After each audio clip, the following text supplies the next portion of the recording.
Before I start this lesson, I'd like to give all praise and glory and honor unto Yahweh, Ba'ashem, Yahweh Shai, Ba'ashem, Rakah HaKodash. Double honor to the apostle, elders, and bishops, a great millstone, rule well and teach well. Shalom to 144,000 men that especially believe in his word and on true sincerity and sacrifice their lives and wills to do so. Shalom to the men, women, and children that's tuning in and listening. And shalom to the Israelite foreigners scattered abroad on all four corners of the earth. The Heavenly Father named Yahweh, his only begotten Son named Yahweh Shai. And Lord, in this video is edifying, quick and straight to the point. This video right here will be entitled, Don't Let These Devils Fool You. I entitled this like this because, I watched a few videos of the elder out of South Carolina. And you live amongst these people or whatnot. You're around these people, and you see that people are starting to understand the atrocities that the so-called white man have did, right?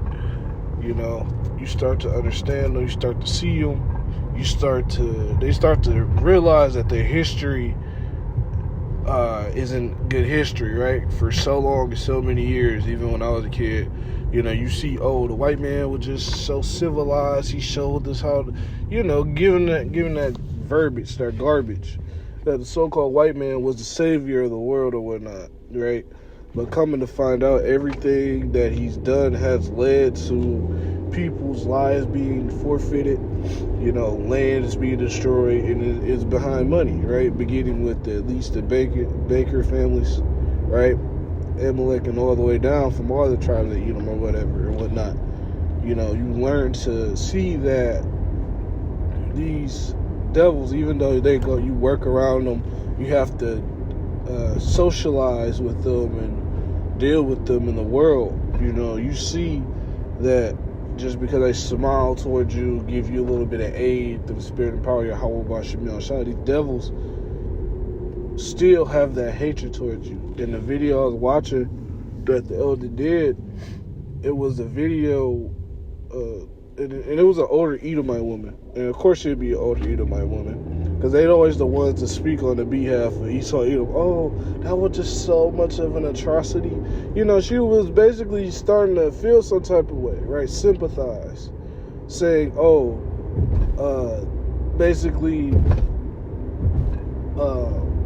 it was children in an act of lynching. It was a lynching, right? Long story short, to give a quick summary, it was a lynching being, I forgot what, and it was in one of them southern states. I think it was Texas maybe, but it was in one of them southern states that a lynching was being done to a Jake, obviously. And she's seen this with her own eyes, right? She said it was children being involved. It was as well as older individuals too. So this goes to show that hatred that Esau Edom has is spreads to their children, spreads from their children's children to their children. So children, grandchildren, great-grandchildren. This hatred is genetically and generationally passed down. And for us to be here in Babylon the Great, even though we got to work with these devils and whatnot, we got to talk to them and deal with them to an extent. There is no way you should be sitting up here trusting in these devils, right? We know the end game, right? And just because they smile and pay you and hey, brother, there's no reason to let your guard down, right? Obviously, you got to deal with them. Not the enemy, and my enemy is my friend. But however, we know the end game. And we know that we can't trust them. Sirach 12 and 10 goes into it. Never trust thy enemy, right? So we're dealing with a very, very devious man, right? So I'm going to go ahead and grab some presets. I probably might have to do a part 2 of this. I'm in transit right now, going to the plantation. But I'm going to grab this real quick. Revelation chapter 12, verse 12. Just something simple. This is Revelation chapter 12, verse 12. Therefore rejoice ye heavens, and ye that dwell in them. Woe to the inhabitants of the earth and of the sea, For the devil is come down unto you having great wrath, because he knoweth that he have but a short time. And yet this devil is not Satan. This is Esau Edom. He's coming down, or the elites, Esau Edom, right? They're coming down having great wrath because why? They know that they have a short time until the Lord Yahushua comes back and returns and flip their rulership upside down, or throw their rulership down and put up the children of Israel. That's why it says that, because why? These elites are trying to establish the NWO. And with those elites being on that frequency and spirit, so how much more so the lower level elites, right? Or lower level Edomites. You know, in these cities where you live around them or see them, or, you know, all these cities are going to be hot zones, right? You're going to have civil unrest, racial tension it is civil war, but also racial tension is growing by the day, right? With all these so-called, it's even lynchings, you know. I think that, what state was that? Was it in Mississippi or something like that, where that Jake got so-called hung, right? And the police found him. No, Jake don't be hanging themselves, bro. Now, it's some Jake that do it, but most Jakes, they not gonna commit self-deletion like that, right? So we know that Jake is notoriously, right, resilient. So Esau Edom is the one that's sitting. You can only do that from the process of elimination. You know how much it takes a lot just to prop yourself up to do that. You gotta tie the rope. Jake can't even tie a rope for real either. But that's besides the point. But you know, it takes a lot to do that. That's hatred. So it didn't also, to go back to that video that the elder was doing the video on. She described it in detail. Like, you could picture this in your head, because this is what we're. People that's 70, 80 years old, I say 1920 when that lynching was, I think maybe it was 1920. So a little bit over, almost 100 years ago, right? You got a lot of these Edomite grandparents have taken part in lynchings, right? No matter if they was cheering, no matter if they helped. So long story short, back towards the video, she described, right, what they was trying to do, because Jake was trying to free himself. He was struggling, because obviously when you in a situation, you try to, your body trying to get out of it, obviously, and he kept trying to move his feet from the fire, and then they cut off his fingers, if I'm not mistaken. Yeah, it's cutting off his fingers and so on and so forth. And long story short, you know, after he was burned alive, right, they grabbed souvenirs from his body. So they broke off souvenirs from his body, fingers, teeth, and who is notoriously known for that? Who's notoriously known for that? What? Esau Edom, right? They do things like that. They parade us around as trophies. They even ate that. Bro, we living under a man who quite literally committed cannibalism without no second thought. You have a book called The Delectable Negro for a reason. We don't do no shit like that. That's Esau Edom. And you see that hatred that he has. So now when it's time of Jacob's trouble, right, anytime Esau Edom gets the opportunity and chance, right, Jacob's trouble not just for Esau, not for just for the 12 tribes of Israel. It's Esau's trouble too, because why? His power, he's fighting for dominance and control, and he's losing it. You know, these Edomites are experiencing job loss. They're experiencing homelessness.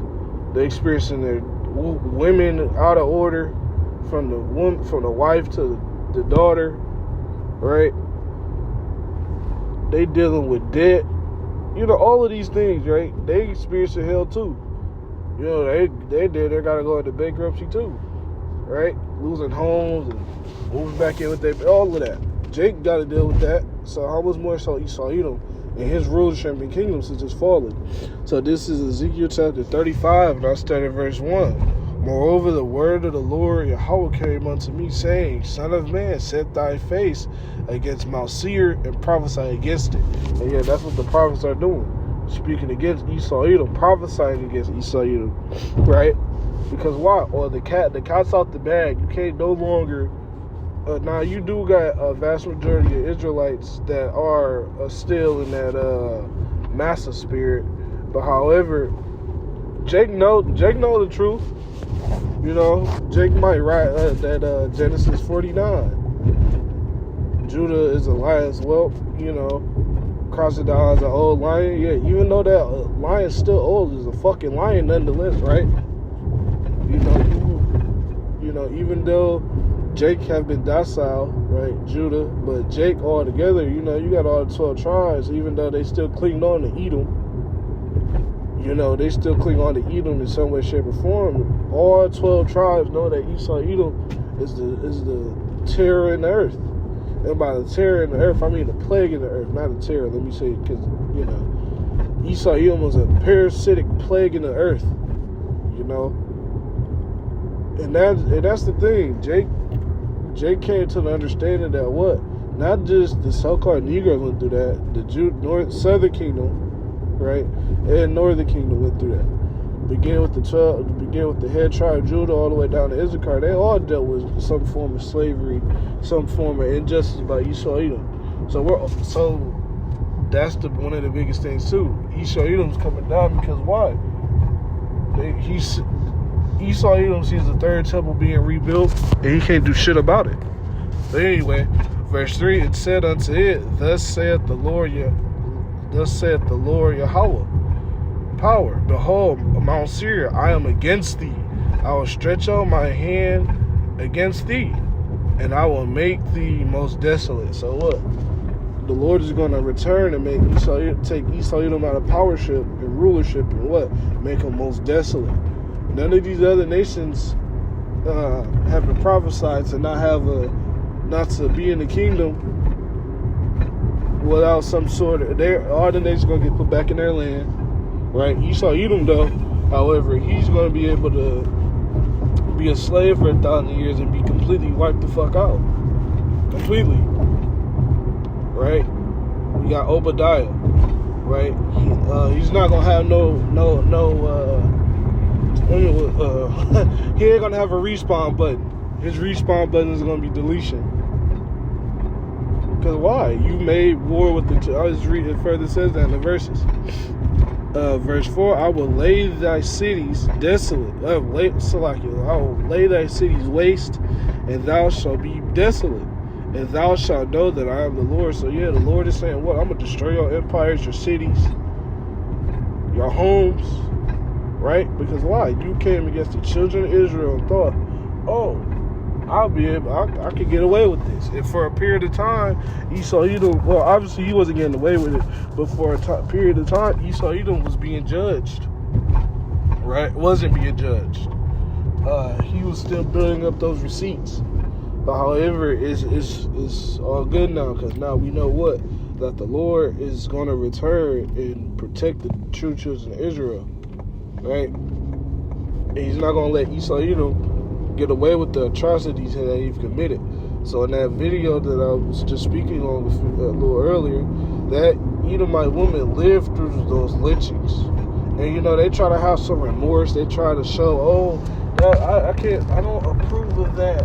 They're like, you know, they try to make it sound as if they're separate from Edomite. Now obviously obviously not she, but just because you got lighter skin and you look white doesn't mean you're Edomite. This isn't a thing of color, right? Now, obviously, it's depending on how your spirit is. But, you know, they always try to, that was my forefathers, or, I don't want to be a part of that, or basically saying they don't want to be a part of it, but tied through your bloodline, you're a part of it, you know?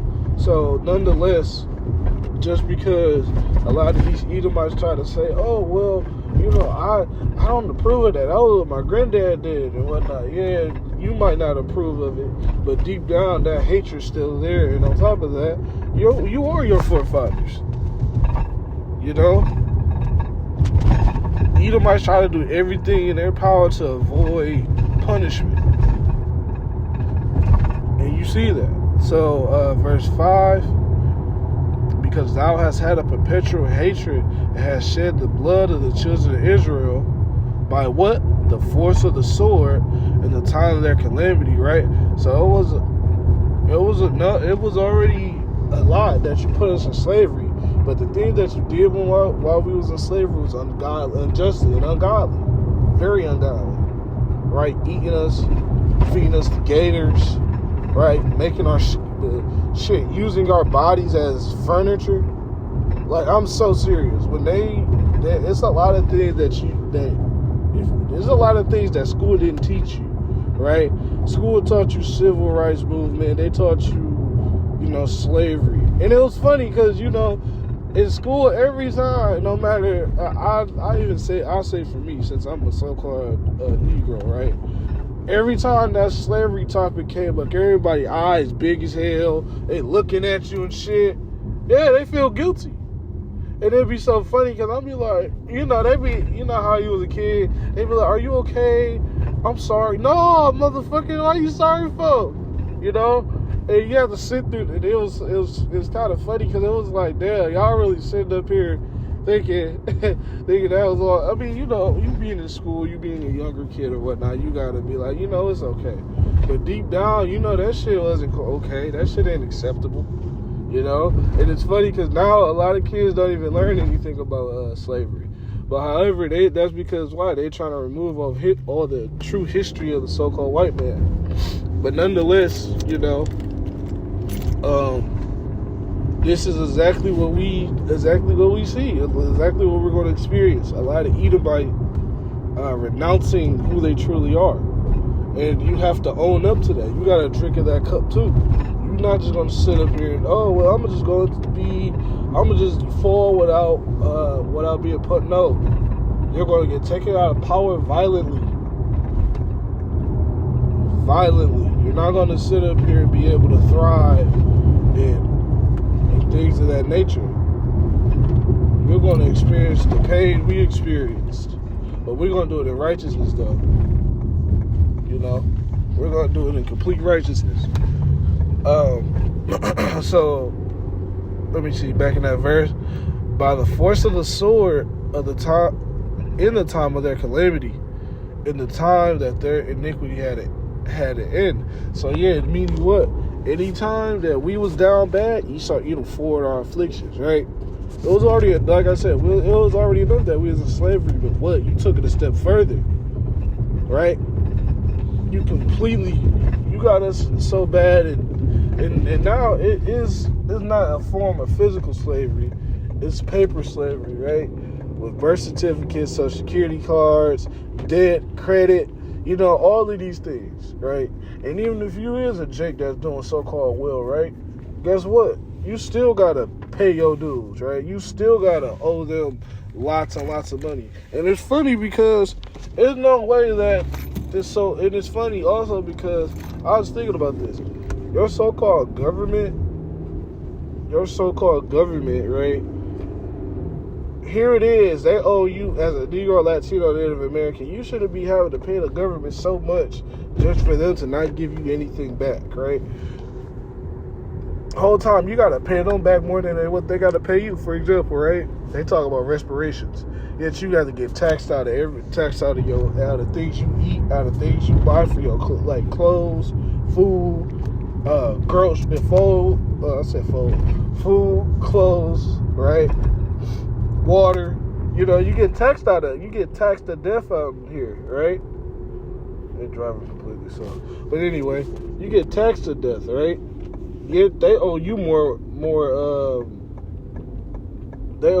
reparations and more money. Yet Esau, you don't be as stingy as shit as who he truly is. He don't even give you no true assistance. He just give you a few $100. Oh, that's all you get. A slap on the wrist compared to what? A slap on the wrist compared to what actually he owes you. Because why? This is his kingdom. He could do things like that. He could, oh, well, I'm just going to give you a little bit back, but let it be the government. You got to pay that in full, completely, 100%. But nonetheless, that's just how Esau Edom is. He gotta pay for these things, right? An unjust balance, an unjust balance is it's funny because I think of that scripture. An unjust weight is an abomination to the Lord, or the unjust balance is an abomination to the Lord. Because why? Esau Edom does things unjustly with his money, with the system that he runs with, things like that. We gotta completely be taken out of this place and delivered, because when Esau Edom fucking around with him, you will be here for another 1,000 years with a chip in your brain or wherever, completely cyberized. But anyway, I'm gonna read this last verse and then I'm gonna close out, because I'm gonna have to make a part 2 of this. The Lord one is really edifying. I did a little bit of rambling, but anyways, verse 6, therefore as I live, saith the Lord Yahweh power, I will prepare thee unto blood, and blood shall pursue thee. Since thou hast not hated blood, right, even blood shall pursue thee. And then that goes to show that Esau Edom is no stranger to blood. He eats his meat raw, right? Anytime you see a person, like, you can look up images, right, of wars, or just images of a man being in battle. What? Esau Edom pops up. Because why? He's a bloody man. There goes a day, there's not a day that goes by without Esau Edom being shown to be a ruthless, unjust individual, right? This man always got his hands in some bloody actions. You bloody hell. But anyway, all jokes aside, Esau Edom always got his hands involved with blood, right? Involved with some type of crime, some type of murder, things like that. And they always try to portray it as, oh, Jake is the bad guy. No, you Edomites always are slaying and killing something, right? You're hunting, and there's nothing wrong with hunting, but however, y'all train y'all boys at a young age to hunt, and y'all end up trying to hunt Negroes when you get older, right? So y'all make things out of sport, y'all make the lives of others sport, right? For example, and we would do that to you in the kingdom, right? Just for the what they say, just for the love of the game. And I've been saying that so much too, but that's spirit. But yeah, y'all made things for the love of the game. Y'all fed us the gator bait for the love of the game, and not our children. Y'all experimenting on our women, cutting the baby out the womb to see, things like that. But long story short, Esau Edom is a so-called white man. So with all things, when Jacob's trouble is truly here and fully here, and not just that, when Jacob's trouble is truly here and the MOTB is here, you cannot trust Esau Edom. You never don't. That's not even an option. The only option you got to have is trust in the Lord. So don't be deceived by these Edomites, because why? They was giving them power of deception, right? Oh, we'll do this for you, and in return, there's always a catch with an Edomite, always a catch. But nonetheless, Lord, when this video is edifying, I'm gonna have to do a part 2 of this. Lord, when this video is edifying, I'm gonna close out by giving all praise and glory and honor unto Yahweh, Ba'ashem Yahweh Shai, Ba'ashem Rakah HaKodash. Lord willing, this video is edifying, and I'll see you next one. Shalom.